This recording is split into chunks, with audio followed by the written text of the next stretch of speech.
to the Social Work Rebel podcast. I'm your host, Laura. I'm an LCSW here in Central New York, and I'm very happy for everyone to be here today. It is the 100th episode of the Social Work Bubble. Woohoo! I've been doing this show for a few years, kind of on and off. I know last year I took a little bit of a hiatus for about half the year. But I'm really excited for episode 100. We'll be kind of getting into some important things I've learned these last 6 years as a therapist. I became an MSW in May 2020. I've been practicing as a therapist. I was in community mental health. I worked at a group practice. I started my own private practice. I started the social work neighborhood mentoring program with my friend Emma. There's been a lot of things going on that I'm really excited to kind of share and to hopefully give some insight and some perspective to other social workers, maybe social workers that are new, maybe some social work students. Before we really get into it today, please make sure to share today's episode with another social worker, like it, follow the podcast on whatever platform you're using. Um, and yeah, also just a heads up, I will be restarting bonus episodes starting in March. So I'll be um, kind of offering those coming up. So keep an eye out for that if you're interested in that. And for now, let's get into it. So the biggest thing, and this is something I talk about a lot, and that I've even had a lot of guests talk about, which I think is really important to drive home, is number one, there is money and work-life balance in social work and in therapy.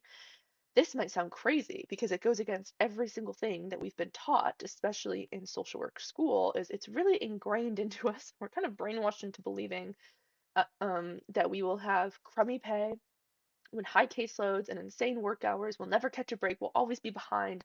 And that's just how it is. And that's just stuff we have to get used to because that's part of being in a helping profession and being in social work and blah, blah, blah, blah, blah. So you're already primed to accept the bare minimum, if that. And something I kind of realized quickly is first I got burnt out. Like I worked in a community mental health clinic job, which I do want to have this caveat of like, I love community mental health. There's a part of it that makes me feel so alive and so fulfilled. And it's just, it feels truly like social work and I love it and I miss it dearly. Um, it was specific to this community mental health clinic where there wasn't not a lot of administrative support. I felt very isolated and alone. I didn't really feel like a part of the organization and its mission and all of these things. So I never want to have this blanket statement of like, don't work in community mental health because I find it incredibly rewarding and it's actually something that I'm considering going back to. So keep this all in mind. Future episode on me potentially returning to community mental health. Um, I say this all to say there is money and there is work-life balance in social work. What this means is you have a lot more power than people maybe think that we have, that professors and supervisors maybe allow us to have. You have the power to say no. You have the power to set your schedule. You have the power to say no to clients and to say when you're available and when you're not. You have the power to say when you're checking emails and when you're not. Like there is power here. And I think people we kind of get into that scarcity mindset of like, well, I just got to do my job. I just have to accept this. You can accept a job and do your job and still advocate for yourself. You can still advocate for wider organizational and just professional change in social work. And then sometimes it also like push comes to shove, and we might have to just be unified as social workers and stop accepting crappy jobs. Um, so as I said earlier, I was started off in community mental health. That's when I was working at a clinic in Brooklyn. I was making $30 an hour after getting my master's degree from Columbia. I'm drowning in student loan debt. I'm working 60 hours a week, so many high risk cases. I have barely any supervision going on. I'm at my wit's end. I leave that job maybe a year and a half um, after graduating. I joined a group practice, and right from the jump, I have more support. I'm making more money. I think I think my starting rate there was 45 or $50 an hour or per session, because all these were kind of fee for service therapy positions, no salaries. But automatically much better. The commute was a lot better. That's when I was living in New York City. I only had to take the one train for like 10 minutes. It was incredible versus taking two different trains for an hour, hour and a half. And also the big thing there was I got support. I was supported, I was looked after, I was taken care of. My supervisor cared about my career and my growth and invested in me, and really wanted me to move forward and to thrive in my work. And it was just something that was really valuable. With that being said, it was also through that kind of support I was really taught to and pushed to make sure I was setting boundaries with clients, to make sure I was doing what I needed to do to take care of myself.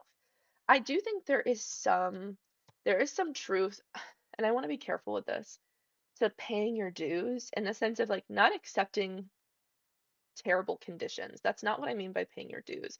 But I think there's a world like when you're starting off in your career, you might not work the most ideal hours. You may have to work the weekends. You may have to work the evenings.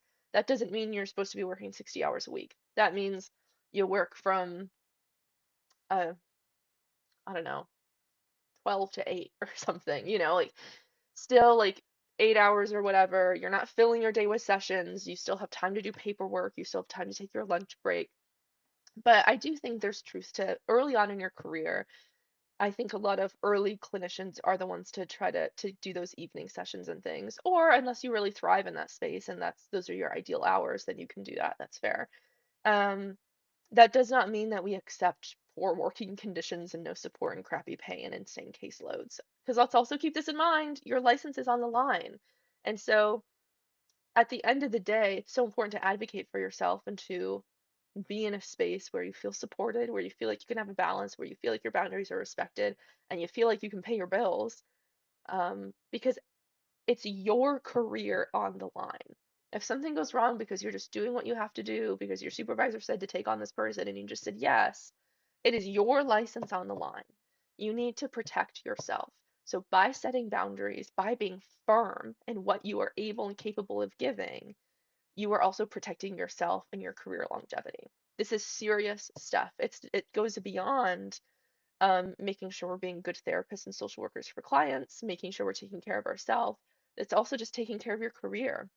And so if that's what you need to hear to kind of be like, take this seriously, make sure you are being firm, make sure you are being assertive in what you are able to do in your job. It's also through that domino effect, that we can see change happen in social work by coming together, by everyone kind of saying, I'm not doing that. Or like, I can do that, but I need to be paid more because I know there's money in this organization. Um, Thing number two that I've learned in the last 6 years of being a therapist is, and again, this is a generalization, but overall, I've really come to believe that people are good and that they want to change and they want to heal. I obviously I've come across my people that, they've come into therapy and I'm kind of like, why are you here? Like I'm telling you a million different things and you just don't want to change.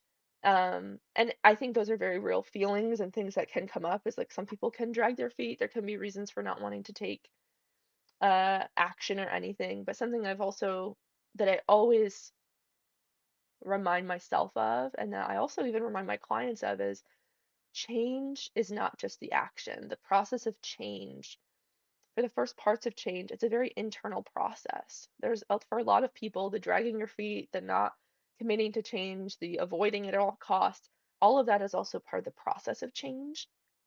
And for a lot of people, it's just a necessary component to change and to confront wounds and to heal and to move forward. Um, Ultimately, I've really seen, even in people where maybe our personalities didn't mesh well, or I maybe had frustrations and things like that towards them in our time together, there was still just this humanity of like, this person is here.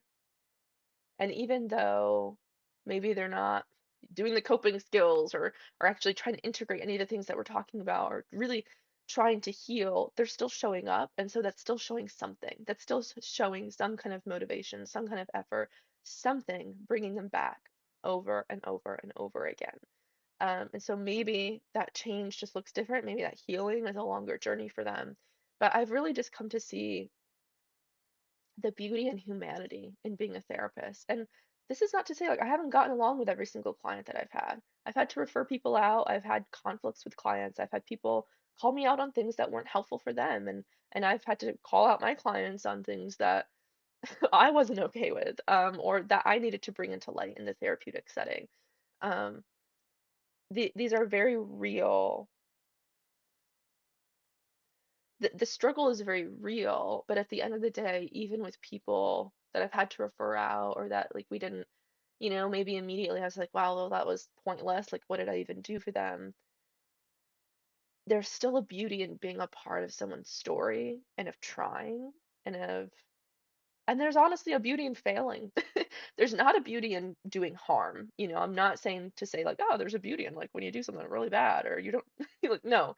But there is a beauty of just like you tried and sometimes things just don't work out. Sometimes you just don't mesh well with someone, but I just really deeply cherish every client relationship I've had because just as much as I've been their therapist and I've been a part of their journey, talking to so many people, having thousands and thousands of therapy sessions over the years, they've also shaped me. Like, without them even knowing it, they've made me a better person. They've made me more grounded and more mindful and more present. In our conversations, I've said something out loud that maybe I needed to hear, or they said something that was really beautiful and reflective that was also really powerful for me to hear. And so it's beautiful. It's beautiful. And I think holding this perspective of like people are good and they want to heal and they want to change, even if that journey doesn't necessarily feel that way, it also helps stay in the work. When you hold this belief, like when you hold the belief of like everyone sucks and nothing is good, you are going to burn out so fast and you're going to resent your clients, you're going to resent the work, you're going to resent yourself, and you're going to resent social work. Um, and so that's something I've learned is there is such a beauty in the work that we do and it's so healing for everyone. Even if it doesn't go right, even if things don't work out, there's still a lot of healing that happens. Lesson number three I've learned is you can change your mind and you can switch paths. Whether that's switching out of social work entirely, whether that's switching into something different in social work, maybe it's going from being a play therapist to now being a medical social worker in a nursing home. Our skills are so transferable. And even though like employers like to see experience with certain populations, humans are humans at the end of the day. And yes, you want to be certain like attuned into um certain needs within certain populations and all of those things are very important. But I think this is one of the beautiful things about social work is there is that career flexibility. And this is something I'm actually currently kind of toiling away with is, and I mentioned this at the beginning, I'm potentially returning to community mental health. I think for a little bit I swore off community mental health because I got so burnt out and I was so scared about going back to a clinic and just being overwhelmed. But I think I've just really come to enjoy the stability that it offers and to have a salary. And honestly, like being in private practice is so much fun and you have so much freedom and flexibility and you do make really good money. Um, you truly do.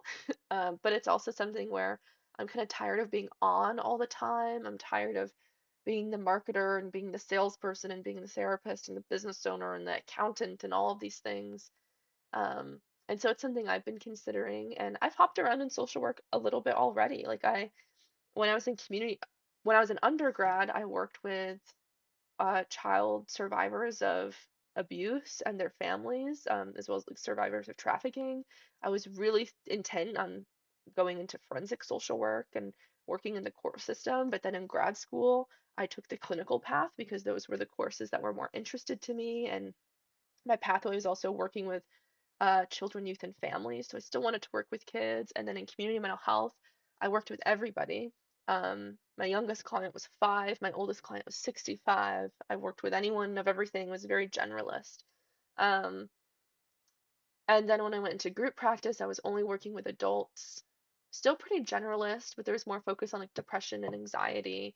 And then through that, I kind of realized that theme of trauma through everything. So I began to really specialize in trauma. Um, and that's really what I do now in private practice. But there's just been this urge for me to get back into the social workiness of it. And for some reason in my mind, I was just like, well, that door is closed. I did community mental health, I burned out. And, but there's always been that pull to go back to it because it is such a fun energy and it's so meaningful. Um, and it's been something I've been considering. But I say this to say, like, you can change your mind. You can get a year into social work and you can be like, oh, this actually isn't for me. You can get 50 years into social work and be like, this isn't for me anymore.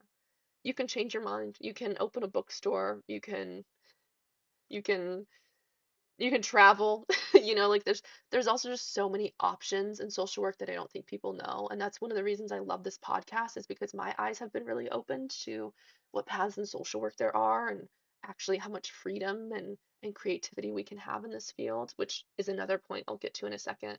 But yeah, another lesson, you can change your mind. You can switch paths. There's always another training to take. There's always another certification. Like I think although all those things can be expensive, that's a beautiful thing about social work is if you want to change paths, just get trained, take a class, do a certification, read a book. Like you can gain that expertise and that knowledge in order to switch paths. Like a lot of jobs, if you have those transferable skills, you're set. Like it's truly just a matter of like what do you want? What works for you? What makes you feel alive? What gives you joy about this work and following that? Number four, lesson number four, you need to advocate for yourself, people. You got to advocate for yourself. You've got to advocate for the profession. I know we talk all day long about advocating for our clients, and I love that, and that's beautiful.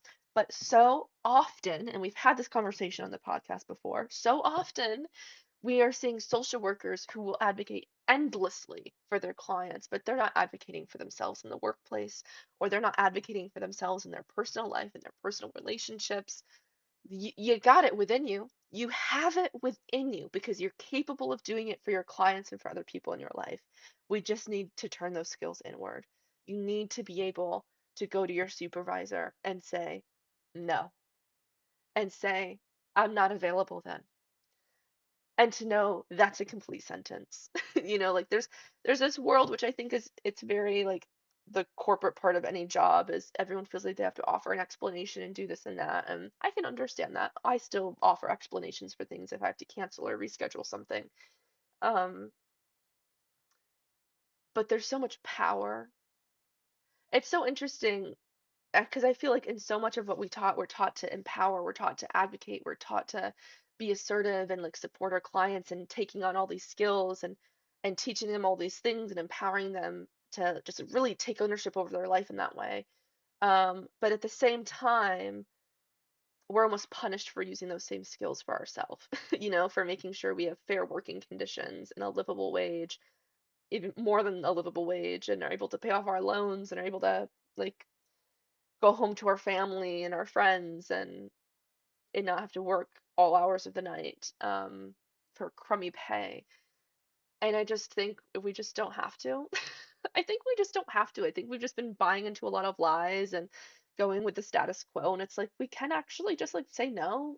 And we can even maybe we realize in a job interview, like, hey, this isn't working. You can express that. If that job no longer interests you, be honest with the people and be like, I just want you to know, like, this job, um, everything about it, it really resonates for me, but this pay is not good. Like you are not going to be able to get a skilled professional, especially with most people who have student loans in order to get their masters and their license and all of this.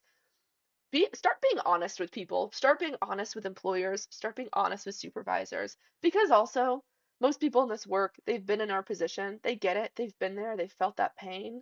Sometimes we need to remind them that we don't just have to accept nonsense. Number five, you need to stay on top of your paperwork. This is a more tangible lesson I learned.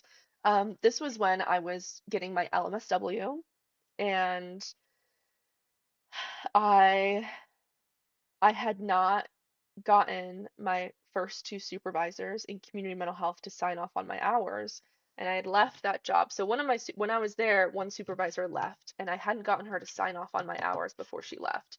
I got a new supervisor, then I left that job. I didn't get my second supervisor to sign off on my hours then.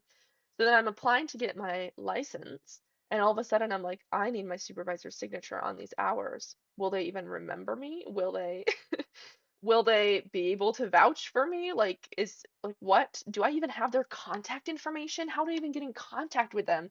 It's only been maybe, it's only been a couple years, but still. I'm no fool. People are busy, they get sidetracked, they might not answer some random text that's coming through. So learn from my stressful mistake because I thought I was going to have to make up hours from that time. Luckily, I didn't. I was able to contact both of them. Um, Before you leave a job, before a supervisor leaves a job, make sure those hours are signed off on. Make sure you have your own record of your hours. I know it should be practiced, at least in New York State, for supervisors to also have records of their supervisees' hours. They're supposed to also keep a copy of that. Don't trust it. Don't trust it. Supervisors are busy. They're stressed. They've got a lot going on. I just don't trust them. Um, keep your own documentation, track your own hours, and make sure to get that paperwork signed off on before anybody leaves. Please do that. Please. Okay, that was more of a practical lesson for everyone. Number 6, and this is practical, but also just like something I need to say and something I've said 10 million times. Lesson number 6, social work is political, and you should not be a social worker if you do not believe social work is political. You should not be in this profession. It's a part of our code of ethics. It's a part of human existence everywhere.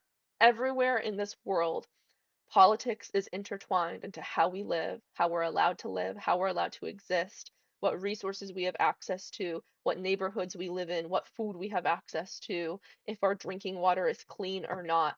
Every ounce of existence is political.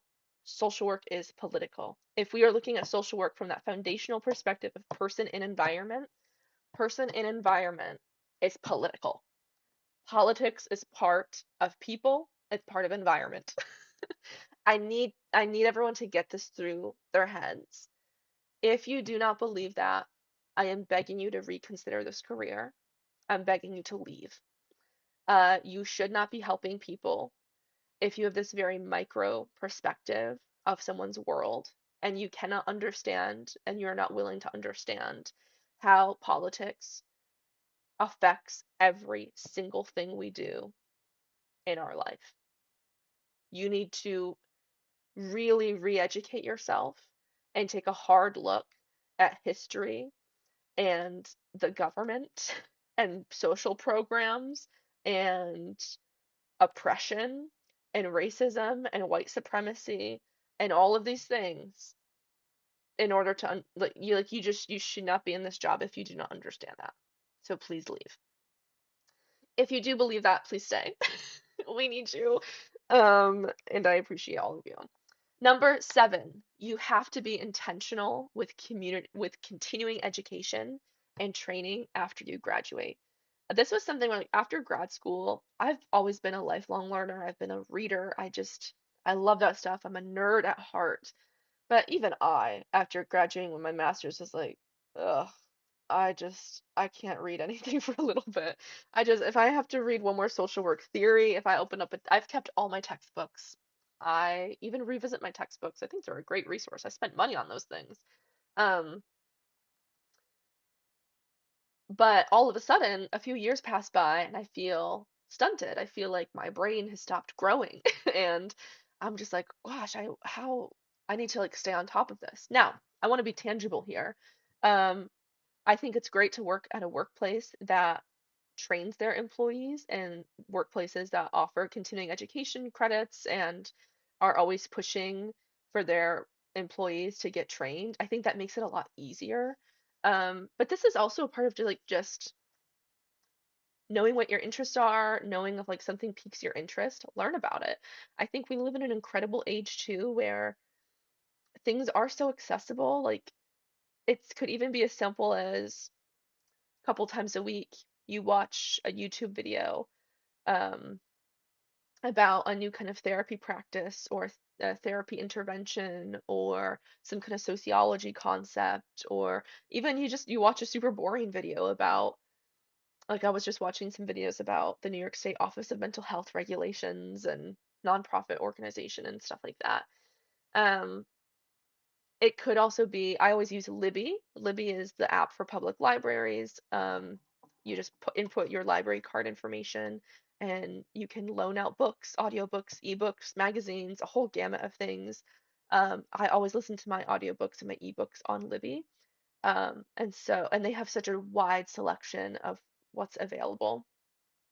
And so a lot of times when I'm going throughout my day, I'll even just put an audiobook on in the background about like mindfulness, or I was just listening to a motivational interviewing one. I've been trained in that stuff, but it was a good refresher. Um, and right now I'm just a lot of my reading where I'm like holding a physical book is more fun reading that I'm doing. So my audiobooks are really nice for kind of the training stuff. I also get something that you can do is you can go into Google Scholar because there's a lot of gatekeeping in academia with research and scholarly articles. So something that I do is I go into Google Scholar, and what you can do is you can set up email notifications for certain words that show up in Google Scholar. So I have a few. I have, I think, just generally social work, so I can stay in tune with like any new scholarly articles involving social work. I think psychotherapy is another one, just general mental health, and I think like therapy interventions, something like that. Um, and so every couple days, every day, I get a few emails in my inbox saying these are the latest articles with these keywords that you had saved. And that helps me stay on top of like any new and upcoming research. This is also as simple as like getting a Psychology Today subscription. I'm not over here trying to promote Psychology Today. I've used it here and there for to get clients for my therapy practice. But when you subscribe to it as like a provider because you're using it for a marketing platform, you get their magazine for free. And that's a fun read. I've been loving magazines lately, like a tangible magazine, and staying up to date there. It can also be, I mean, there's a whole bunch of places now like Substack and Medium where you can subscribe to different authors. I don't necessarily think you definitely don't need to put any money into it. Like there's a lot of resources that are just absolutely free. There's also just a lot of online courses that are free, not by just like weird gurus with no certification, but like going to like places. A lot of colleges offer free talks or presentations on things. So a lot of the stuff can also just be like your community involvement. But something I really learned is like all of a sudden I felt that imposter syndrome coming in. And it was this balance of telling myself, I'm not an imposter. Like, I'm definitely capable and I definitely have skills and I'm doing a good job. And also, I was feeling that imposter syndrome because I wasn't challenging myself. I wasn't learning anything new. My brain wasn't kind of working in that muscle that it had always worked. And so it felt weird. And it also was kind of a sign for me that like I was thirsting for something new. I was thirsting to like learn new information or even to just get a refresher on things so I felt more capable.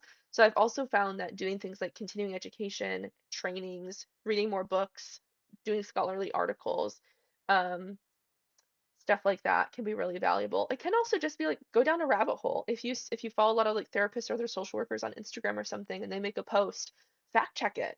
You know, be like, "Oh, well, they said this thing about attachment. Let me like look up my own stuff about attachment and let's see if this aligns with what they said." Like that can also be really valuable. Is don't take things on social media for certain, even if it's coming from other professionals. But if you see something that resonates or that interests you, go ahead, go down the research rabbit hole. Um, and that stuff I found to be really helpful in kind of keeping my brain primed and ready to go. Number 8 is you will feel, this is a blanket statement again. I have felt more effective as a therapist and as a social worker when I've been a part of the community that I'm serving.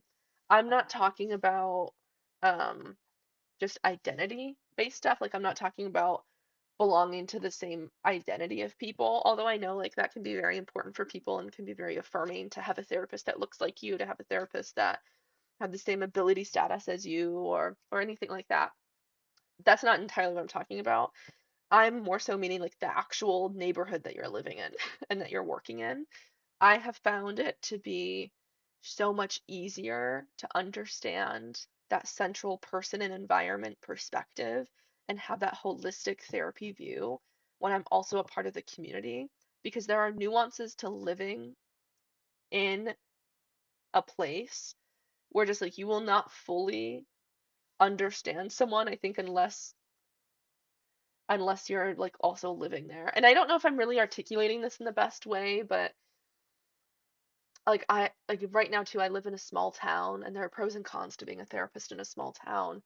But the small town dynamic is integral to how people operate and how they're affected by things and their sense of community and support system and stigma about getting help and oh well this person I went to high school with is now dating this person or like the small town politics of things. And this is also beyond a small town, like living in any kind of neighborhood and community.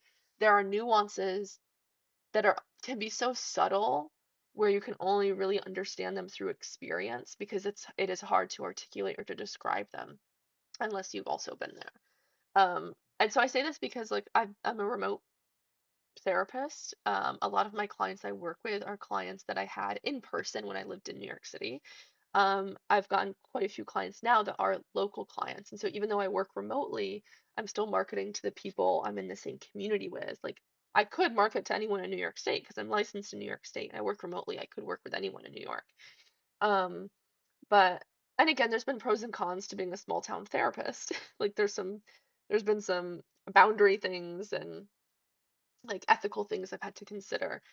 But overall, it's made things just more dynamic and holistic in sessions with my local clients and even with my New York City clients because I lived in the city for a while. I know the kind of things that they're talking about. So I'm also just in an era where I'm burnt out from remote work. And I think that's also tied into my pursuit of maybe switching things up in my own career. Um, so yeah, just things to think about. Perhaps live in the community that you're serving, maybe, or don't. But I do think it's fun. I think it's really helpful and grounding. Number 9, it's very similar to the you can change your mind and switch paths. Um, but I just want to affirm there is no right path forward. So many successful social workers that I've talked to, and even so many social workers I've had on the podcast, I always try to have space for them to describe their own social work journey and why they chose social work and kind of just everything that they've done in their career. And so often the through line is I kind of fell into this. I happened upon social work and oh, this opportunity came up and it was interesting and I took it and all of a sudden I'm the director of this thing and it's just it's a lot of happenstance. And when I was a student, I would hear similar stories where I would see a lot of social workers that were very successful and in great positions and I'd be like, "Oh, I want to be like them." Like how do you get into that role? And I always got frustrated because it was never like an explicit like, "Well, you just have to do this, get experience here, do this." It just was so random and all over the place for a lot of these people where it's just like, "Oh yeah, I really liked this." And I kind of just, "Oh, there happened to be a job opportunity here. I then I moved to this place because I felt like it." Like it was just felt so unstructured. But that's life, baby. That's life. There's no right path forward. You can switch things up at any point for any reason. You have one life to live. Do not waste it suffering and being unsatisfied and burnt out. Like, know that you can do anything. You could be a part-time social worker and a part-time writer or baker or whatever. Like, you can try new things. You can explore a niche that you never even gave two thoughts about before. You can switch jobs entirely. You can switch jobs a little bit. You can go part-time. You can do a million things. Like there's so much out there in social work and outside of social work to experience and to know. You can get creative. This is going into point number 10. Social work is fun. It's so much fun. You can get creative with what you do and how you show up.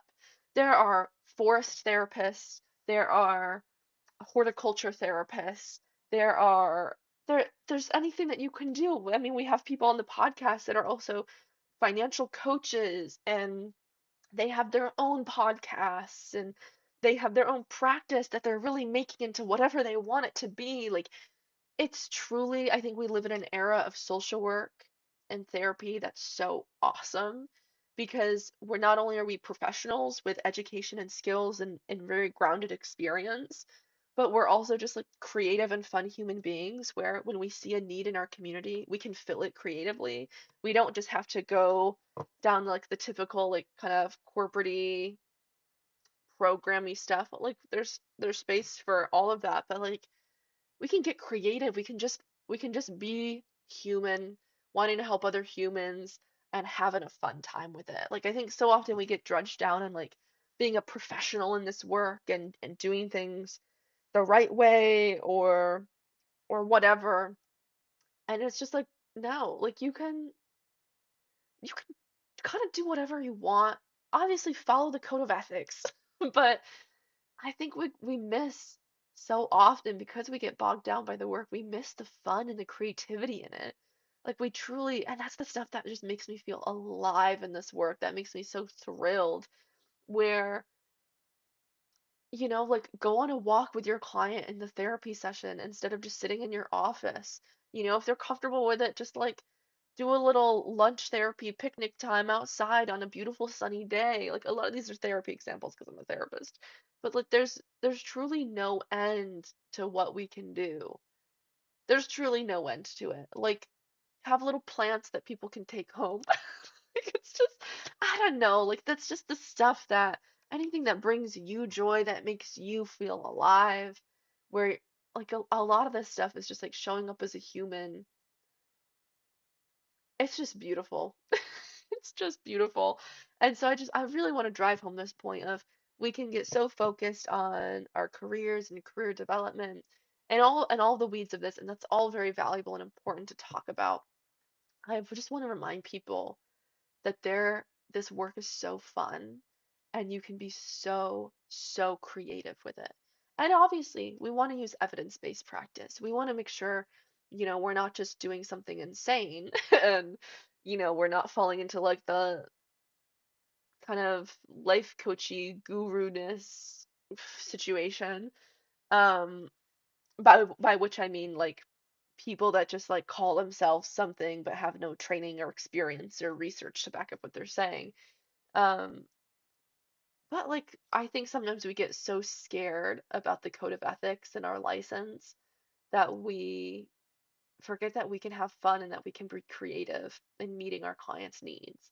We don't just have to hand out this worksheet and do this and this. Like it can be so much fun.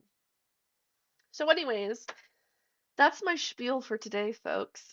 Um, This is the 100th episode of the Social Work Bubble podcast. I'm really happy to see everyone here. What I'm also going to do is in this podcast description, there'll be a link to a Google form.